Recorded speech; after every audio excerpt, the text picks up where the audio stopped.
আগামী ফেব্রুয়ারিতে নির্বাচন হবে কিনা তা নিয়ে অনেকের সন্দেহ আছে, আমারও আছে। এর মধ্যে নাসিরউদ্দিন পাটোয়ারি তো ঘোষণায় দিচ্ছে যে ফেব্রুয়ারিতে নির্বাচন হবেই না।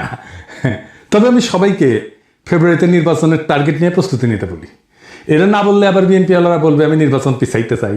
তবে এই নির্বাচনে কি হবে তা নিয়ে আমি এক সপ্তাহ আগে বলছিলাম যে এই নির্বাচনে খেলা হবে, অপ্রত্যাশিত ফলাফল হবে। এডিটর সাহেব এনা দেখা দেন, নাহলে ব্যাক ব্যাক ফাবর নিতেছি। উনি আশায় আছেন একটা ভালো নির্বাচন দিতে পারবেন, দিতে পারলে ভালো, তবে আমি খুব ভরসা পাইতেছি না। তবে এই নির্বাচনে খেলা হবে, অপ্রত্যাশিত ফলাফল হবে, আমি আগেই বলে রাখতেছি। দেখেছেন? আর আল্লাহর কি কাম, এটা নতুন জরিপ আসিছে। আসেন আমরা আগে সেই জরিপের ফলাফলটা দেখে আসি। 12% মানুষ বিএনপিকে ভোট দিবে বলিছে, 10.4% মানুষ জামাতে ইসলামীকে ভোট দিবে বলিছে, মানে 10.5% মানুষ। 7.3% মানুষ আওয়ামী লীগকে ভোট দিবে বলিছে, এবং 2.8% মানুষ, মানে প্রায় 3%-এর মতো মানুষ এনসিপিকে ভোট দিবে। তবে কাকে ভোট দিবে এ বিষয়ে এখনো সিদ্ধান্ত নেয়নি 48%-এর বেশি মানুষ। অন্যদিকে জরিপে কাকে ভোট দিতে চায় তা বলতে রাজি হয়নি 14.4% মানুষ। এটা BRAC institute of governance and development BIGDর একটা জরিপ। 8 মাস আগে গত অক্টোবর মাসে একই প্রশ্ন করা হয়েছিল এবং এরাই এই স্টাডিটা করছিল। সেখানে 16.30% মানুষ বিএনপিকে ভোট দিতে চাইছিল। এইটা সে গতবার আর এইবারটা একটু পাশাপাশি দেখেন, তাহলে বুঝবে যে কেমন কমিছে। 11.30% মানুষ জামাতকে ভোট দিতে চাইছিল এবং 2% মানুষ এনসিপিকে ভোট দিতে চাইছিল। তার মানে জরিপ অনুযায়ী 8 মাস পরে বিএনপি এবং জামাতের ভোট কমছে, এনসিপির কি সামান্য কিছু বাড়িছে। তবে 62% মানুষ এই রাজনৈতিক দলগুলোকে ভোট দেবে না, তাই না? কারণ তারা হয় বলতে রাজি হয়নি, অথবা তারা এখনো সিদ্ধান্ত নেয়নি। এরা এই 1 বছরে তাদের উপর থেকে আগের সমর্থন হারে সরাই ফেলছে, আরো ফেলবে। বিএনপির জনসমর্থন, দলের জনসমর্থন 26.32% কমিছে। হে প্রভু হরিরাম কৃষ্ণ জগন্নাথ প্রেমানন্দী ইয়া ক্যা হুয়া। এডিটর সাহেব হে অরিজিনালটা শুনে দেন একটু। हे प्रभु हे हरि राम कृष्ण जगन्नाथ प्रेमानंदी, ये क्या हुआ? गलाव से पानी आ गया, गामछा भी खुल गया मेरा, लगती ये देखिए। হ্যাঁ, ছাত্র ইনস্টিটিউট অফ ক্রিটিক্যাল থিঙ্কিং এর হোয়াটসঅ্যাপ শাখার গলা পর্যন্ত পানি আগা। বিএনপিকে জিততে পারবে, তারা মনে করতেছে পারবে, কারণ আওয়ামী লীগের এই 7.3% ভোট তারা নিবে। কিভাবে তারা এটা নিবে, কৌশল কি, আসেন সেটা একটু বুঝে দেখি। তারা তাদের নেতাদের একটা অংশকে মুজিব, ধানমন্ডি, 32 নম্বর আওয়ামী লীগ নিষিদ্ধ করার প্রশ্নে আওয়ামী লীগের যে বয়ান সেটা ফেরি করার কাজে নামাই দিছে।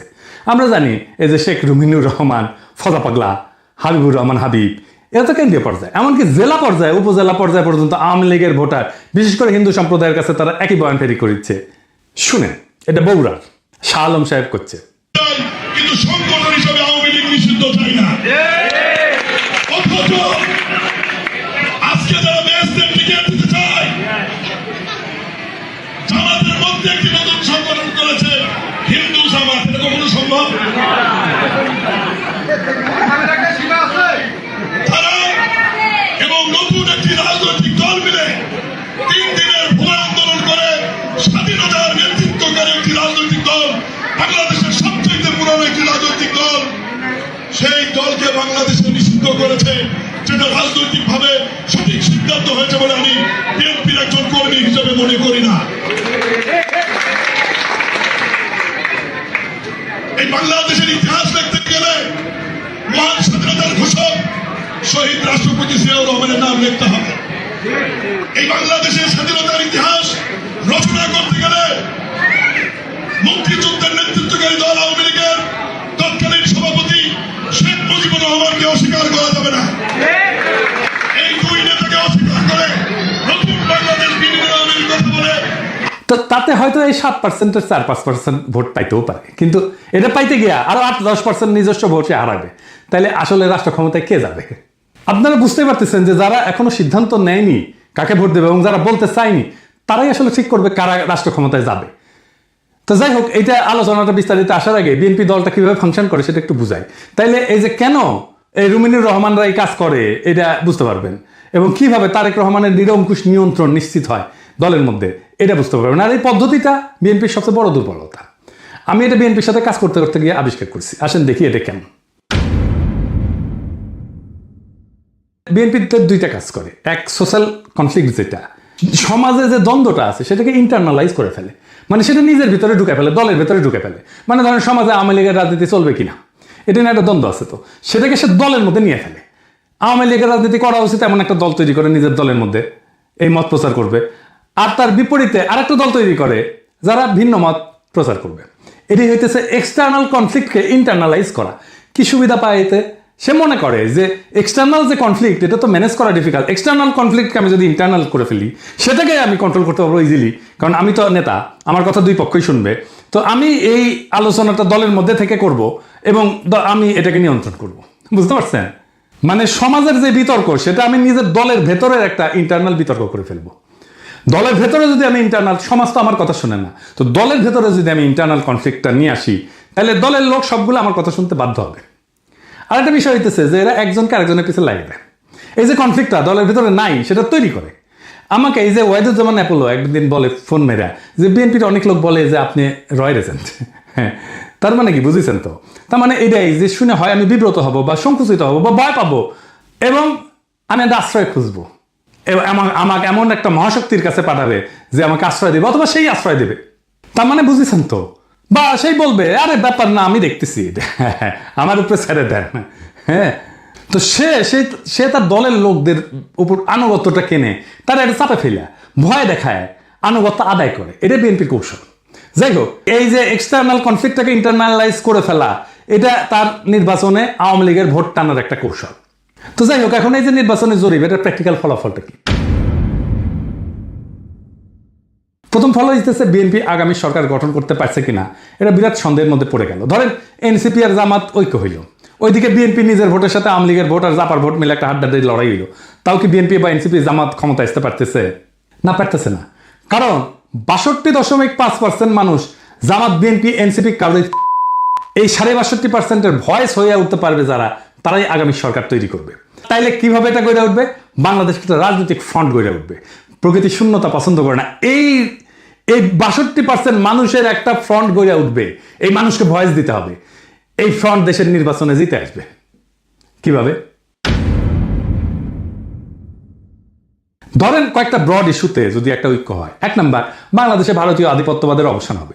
2 নাম্বার, স্বাধীনতা, সার্বভৌমত্ব, জাতীয় মর্যাদা এবং আঞ্চলিক অখণ্ডতা অক্ষুণ্ণ রাখতে হবে। 3 নাম্বার, আওয়ামী ফ্যাসিবাদের চিরস্থায়ী অবসান ঘটাইতে হবে। 4 নাম্বার, একটা ইনসাফ ও সাম্যের বাংলাদেশ বানাইতে হবে।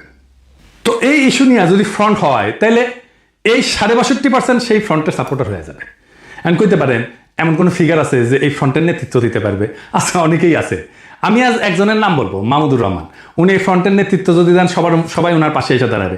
ইলিয়াস, কনক, পিনাকির কথা বাড়ি দেন, এরা মাহমুদ ভাই আওয়াজ দিলে ঝাঁপে পড়বি। এর বাইরে হেফাজত, ইনকিলাব মঞ্চ, আপ বাংলাদেশ, এবি পার্টি, ইসলামী শাসনতন্ত্র আন্দোলন, এরা সবাই এসে দাঁড়াবে। এটাই হয়ে উঠবে রাজনীতির মেইন স্ট্রিম। এনসিপি আর জামাতের কোনো অপশন থাকবে না এই ফ্রন্টে জয়েন না কইরা। বিএনপিও আসতে পারে এই ফ্রন্টে, স্বাগত জানাই আমরা। এই ইস্যুতে ঐক্য হইলে ওয়াই নট, কিন্তু সিট দিব মাইনা নিতে হবে। এই ফ্রন্ট মানে বিএনপির বিরুদ্ধে যাওয়া না, কিন্তু বিএনপির বিরোধিতা করাও না, বরং অ্যান্টি ফ্যাসিস্ট, অ্যান্টি ইন্ডিয়া সমস্ত শক্তিকে একটা কমন গ্রাউন্ডে নিয়ে আসা। আমি তো চাই বিএনপির আলতাফ হোসেন চৌধুরী ভাই উনি জিতে আসেন, ইয়াংদের মধ্যে শহীদুদ্দিন চৌধুরী আনি জিতে আসুক, আমি এটা চাই। কিন্তু রুমিন ফারহানা হারুক, হাবিবুর রহমান হাবিব হারুক, ফজা পাগলা হারুক। আমি যদি ইলেকশনের আগে দেশে যেতে পারি, আমি আলতাফ ভাইয়ের এলাকায় গিয়ে ক্যাম্পেইন করে দিয়ে আসবো, যেন উনি যেতে ধানের শীষের ক্যাম্পেইন করে দিয়ে আসবো। আমার ক্যাম্পেইনের দরকার নাই ওনার জেতার জন্য, উনি এমনি জিতবেন, কিন্তু আমি যাব আমার নিজের মনের শান্তির জন্য যাব, যে আমি আলতাফ ভাইয়ের ইলেকশনে কিছু কাজ করেছিলাম। তো এই যে ফ্রন্ট, এই ফ্রন্টের সুবিধা কি হবে? এই ফ্রন্টের রাজনৈতিক দলের মাতবরি থাকবে না। রাজনৈতিক দলগুলোকে কিন্তু দেশের মানুষ পছন্দ করে না, বিশ্বাসও করে না। সেজন্য রাজনৈতিক দল অ্যান্টি হাসিনা লড়াইয়ের নেতৃত্ব দিতে পারেনি। এটা মাইনে নিতে হবে সবাইকে। এই ফ্রন্ট 2024-এর বিপ্লব যারা করছে, সেই রকম একটা জনগণের ফ্রন্ট হইয়া উঠবে। রাজনৈতিক দল যা খুশি তাই করতে পারবে না। এনসিপির বালখিল্যতা, জামাতের রাজনৈতিক ভুল, অন্য ছোট দলের ন্যাশনাল ইম্প্যাক্ট তৈরি করার অক্ষমতা সব দূরে হয়ে যাবে। এক নতুন আশায় দেশবাসী বুক বাঁধবে, সারা দেশে এক নতুন আশার সঞ্চার হবে। আমরা কলা গাছ যদি দাঁড় করাই দিই, বেশিরভাগ আসনে তারা জিতে আসবে। আমরা বিএনপির ট্রু ন্যাশনালিস্ট নেতাদের আসনে কোনো প্রার্থী দেব না। আমাদের মার্কা হবে বাম্বু, বাম্বু, বাম্বুর দাবরা নিতে দেশকে আবার সঠিক রাস্তায় নিয়ে আসবো। এই 62% থেকে বাংলাদেশের আগামীর রাজনীতি উত্থিত হবে। এখন প্রশ্ন হচ্ছে, মাহমুদ ভাই কি রাজনীতিতে এভাবে আসতে রাজি হবেন? না, হবেন না। ওনারা যারা চেনেন তারা জানেন উনি হবেন না। এই ভিডিও দেখার পরে উনি আমার ফোন দিয়ে ঝাড়ি দিবেন, বলবেন এসব কি পাগলামি শুরু করিস, আমি আমার দেশ নিয়ে আসছি, আমার বয়স হয়েছে। তো যাই হোক, উনি যাই বলুক, সক্রেটিস বলছিলেন সেই নেতাই শ্রেষ্ঠ নেতা যে অনিচ্ছুক নেতা। মাউদ ভাই অনিচ্ছুক নেতা, তাই উনার বাংলাদেশের সেরা নেতা হওয়া সম্ভব। এইটারে বলে সিনাটাস আর্কিটাইপ। কঠিন লাগিচ্ছে হ্যাঁ কথাটা শুনে, টাইমটা শুনে, কিন্তু এটা খুব মজার ইতিহাস হচ্ছে, আসেন শুনি। উনার নাম ছিল লুসিয়াস কুইন্টিয়াস সিনসিনাটাস। 458 খ্রিস্টপূর্বাব্দে একজন রোমান সম্রাট ছিলেন তিনি। এই গল্পটা শুরু হয় একটা গভীর সংকট দিয়ে। রোমান সেনাবাহিনী কনসাল মিনুসিয়াসের অধীনে প্রতিবেশী উপজাতি ইকুইদের দ্বারা অবরুদ্ধ হয়ে পড়ে এবং ধ্বংসের মুখোমুখি হয়। রোম শহর আতঙ্কিত হয়ে যায়। এই চরম মুহূর্তে সিনেট মরিয়া হইয়া, উনি প্রাক্তন সেনাপতি ছিলেন সিনসিনাটাস, ওনাকে সম্রাট হিসাবে নিয়োগের পক্ষে ভোট দেয়। উনি তখন অবসর জীবনযাপন করেছিলেন এবং কৃষিকাজ করেছিলেন। সিনেটের একটা প্রতিনিধি দল তার ছোট খামারে পৌঁছায়, সেখানে তাকে তার জমিতে লাঙল চাষ করতেছে দেখে। দেশের ডাকে সাড়া দিয়ে সিনসিনাটাস একটা নতুন সেনাবাহিনী গঠন করে এবং অসাধারণ সামরিক অভিযানে একদিনের মধ্যে ইকুইদেরকে পরাজিত করে অবরুদ্ধ রোমান বাহিনীকে উদ্ধার করে রোম শহরকে রক্ষা করে। 6 মাসের জন্য ওনাকে সম্রাট বানানো হয়েছিল, কিন্তু 15 দিন বা 16 দিন পরে উনি ক্ষমতা চাইরা আবার চলে যান, ওনার ক্ষেতের মাঠে চলে যান কৃষিকাজ করতে। জর্জ ওয়াশিংটনের হিস্ট্রিও কিন্তু এইরকম। উনিও কৃষিকাজ করতে চলে গেছিলেন, ওনাকে ধৈর্য এনে প্রেসিডেন্ট বানানো হয়েছে। জিন্না 1930 সালে হতাশ হয়ে কংগ্রেস রাজনীতি ছেড়ে দিয়ে লন্ডনে যে ওকালতি প্র্যাকটিস করেছিলেন, প্রচুর ভালো প্র্যাকটিস করেছিলেন, কিন্তু খুব প্রসার হয়েছিল, জমজমাট প্র্যাকটিস, বিলাসবহুল জীবন ছিল। ওনারা ধৈর্য এনে মুসলিম লীগের নেতা বানানো হয়েছে, আর ভারতবর্ষের ইতিহাস বদলাই গেছে। এই যে আমাদের হাসান সৈয়দ সোহরাওয়ার্দী, তারও কিন্তু এরকম কাহিনী আছে। ওনার বোন বেগম শায়েস্তা ইকরামুল্লাহ সোহরাওয়ার্দীর লেখা জীবনীতে আছে 1933 সালে সোহরাওয়ার্দী সিদ্ধান্ত নিল আর রাজনীতি করবেন না। ট্রেনে করে ভাইয়ের সাথে বোম্বে থেকে কলকাতা ফিরতেছিলেন। প্রোগ্রাম ছিল স্টেশনে নেমে বাসায় ফিরে রেস্ট নেবেন এবং ঘর সংসার করবেন। তো ওনার বড় ভাই ওনাকে ট্রেনে প্রতিজ্ঞা করে যে আর কখনো রাজনীতি করবা না। উনিও বলছেন আর করবো না ভাই। তো যাই হোক, হাওড়া স্টেশনে নামার সাথে হাজার হাজার মানুষ ওনাকে ঘিরে ধরে আল্লাহু আকবর, সোহরাওয়ার্দী জিন্দাবাদ স্লোগান দেওয়া শুরু করে। ওনার মাথায় নিয়ে মিছিল করা শুরু করে। কাম শেষ, উনি রাজনীতিতে স্থায়ী হয়ে যান। ইতিহাস বদলে যায়। আমার উপরে ছাইড়া দেন, দেশের মানুষ যদি তৈরি থাকে তাহলে মাহমুদ ভাই আসবেন এই দায়িত্ব পালন করতে। আর কারা থাকবেন না আমার কইলাম না, কইলে এখনই লাভ দিয়ে উঠবেন। আমি বলছিলাম অপ্রত্যাশিত ঘটনা ঘটবে, সেই ঘটনার জন্য তৈরি হন, আমরা ইতিহাস সৃষ্টি করব অচিরেই। বাংলাদেশের রাজনীতি এখন এক সন্ধিক্ষণে দাঁড়ায় আছে। 62% মানুষের নীরবতা, এটাই আসল শক্তি, এটাই আগামী সিদ্ধান্ত গ্রহণকারী হাত। তারা কারো অন্ধ অনুসারী না, বরং তারা খুঁজতেছে এমন একটা প্ল্যাটফর্ম যেখানে থাকবে আত্মমর্যাদা, সার্বভৌমত্ব, ইনসাফ আর সাম্যের নিশ্চয়তা। ইতিহাসে আমরা বারবার দেখছি, যখন জাতি প্রস্তুত তখন নেতার আগমন অনিবার্য হয়ে যায়। সিনসিনাটাসের মতো, জর্জ ওয়াশিংটনের মতো, জিন্নার মতো, সোহরাওয়ার্দীর মতো। সেই নেতা হয়তো এখনো মাঠে নাই, কিন্তু মুহূর্ত আসলেই ইতিহাসের পাতা থেকে উঠে আসবেন তিনি। আমাদের করণীয় একটাই, নিজেদের প্রস্তুত করা, মানুষের মনে আশার শিখা জ্বালায় রাখা এবং সেই 62% মানুষকে এক কণ্ঠে, এক পতাকার নিচে, এক স্বপ্নে ঐক্যবদ্ধ করা। এটাই হবে বাংলাদেশের নতুন ভোর, নতুন সূর্যোদয়। এটাই হবে সেই মুহূর্ত যখন আমরা ইতিহাসের বইয়ে নিজেদের নাম লিখব, শুধু দর্শক হিসাবে না, বরং সক্রিয় অংশগ্রহণকারী হিসাবে, রাজনৈতিক এজেন্সি হিসাবে, রাজনৈতিক শক্তি হিসাবে তৈরি হন। সময় আসছে আবারও 2024-এর মতো, ইতিহাস ডাক দিচ্ছে নতুন ইতিহাস লেখার। সেই ইতিহাস আমরা লিখব একসাথে। ইনকিলাব জিন্দাবাদ।